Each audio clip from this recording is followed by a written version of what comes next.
Hello everyone, this video ay tuturo ko kung paano magpalit ng lead strip sa stationary lamp kasi hindi na gumagana yung old nya, pinalitan ko na. Paano magpalit ng strip light, lead strip light. Take note, bawal ito sa 220 volts, kailangan may lead driver. Yan ang lead driver nya, DC.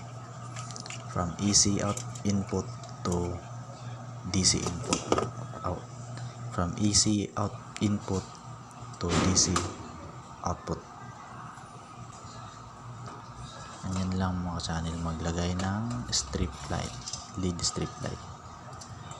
Ang lead strip light na ito ay ang kulay nito ay isang warm white and warm white, tricolor.